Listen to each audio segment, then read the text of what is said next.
YouTuber சவுக்கு சங்கரை police காவலில் எடுத்து விசாரிக்க அனுமதி கோரி கோவை நீதிமன்றத்தில் சைபர் கிரைம் போலீசார் மனு அளித்துள்ளனர். இது பற்றின கூடுதல் விவரங்களோடு செய்தியாளர் கார்த்திக் இணைகிறார். கார்த்திக், வணக்கம். இந்த வழக்கின் முழு விவரத்தையும் பதிவு செய்யுங்கள்.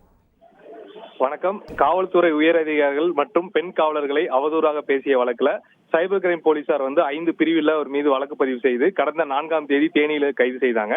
பின்பு நீதிமன்றத்தை கூப்பிட்டு வந்து தற்போது வருகின்ற 17ஆம் தேதி வரைக்கும் அவர் நீதிமன்ற காவலில் வைக்க கோவை நீதிமன்றம் உத்தரவு பிறப்பிருந்தது.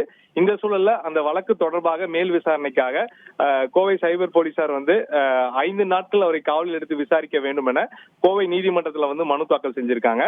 இந்த மனு விசாரணைக்கு வந்த பிறகு நீதிமன்றம் அவரை எத்தனை நாள் காவலில் எடுத்து விசாரிக்க அனுமதி கொடுக்கும் என்பது நமக்கு இனியும் சில நேரத்தில் தெரிய வரும். தற்போது அவரை காவலில் எடுத்து விசாரிக்க போலீசார் மனு போட்டிருப்பது குறிப்பிடத்தக்கது.